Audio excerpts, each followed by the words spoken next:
Welcome everyone to our course on Leviticus and liturgy. It's my great joy to be a part of the Liturgical Institute here at Mundelein Seminary.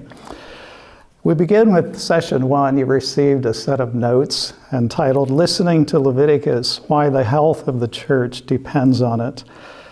And you'll learn how to follow my approach to outlining. We begin with number 0, introduction, invitation to Leviticus.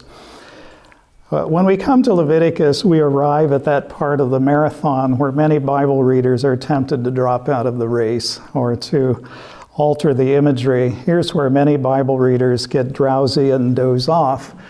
It was driven home to me a number of years ago by our family doctor, who happened to be a Christian man, and I was discussing with him some issues I was having sleeping. And he said, well, Vern, when you can't sleep at night, just get up and read Leviticus. And I said, Scott, Dr. McPherson, that's one of my favorite books. He said, well, then read Zephaniah, one of those little prophets toward the end of the Old Testament.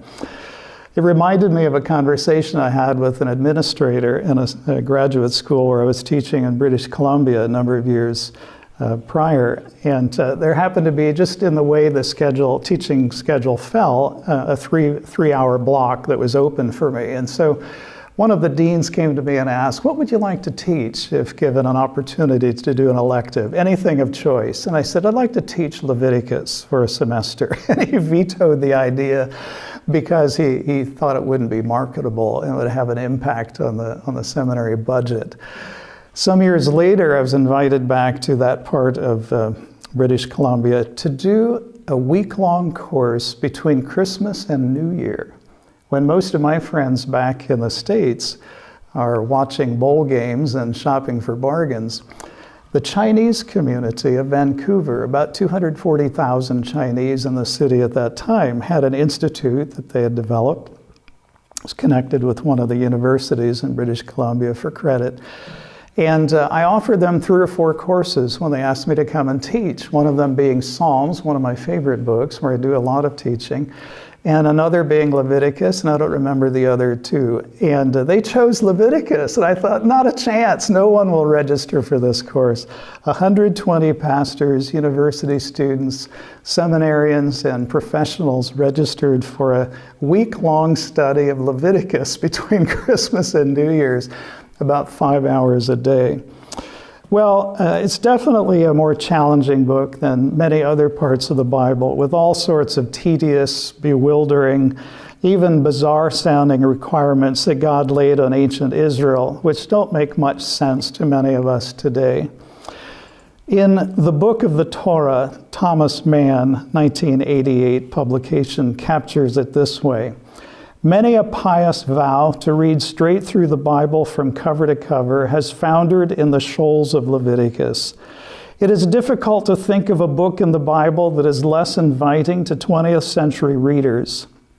This collection of ritual customs is not only soporific, puts you to sleep, 2 chapters a quarter hour before bedtime, but often seems utterly primitive as well.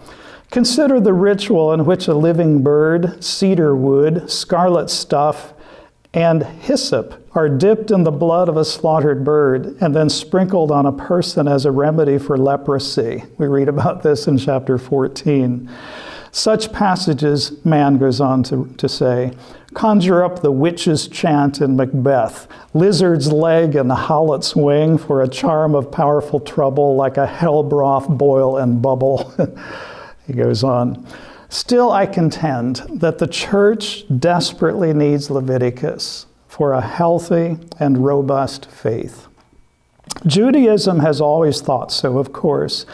In fact, Leviticus has had more impact on Judaism than any other book of the Old Testament. Traditionally, it was the first book taught to Jewish children, and over half the commentary of the Talmud is concerned with understanding its contents. Many Christians, by contrast, are of the mind that we can as well do without it. That what we need are those scriptures that follow on from Jesus, the New Testament, not those which lead up to Jesus, the Old Testament. Or to put this more sharply, that we can belong to Jesus without regarding his scriptures as ours.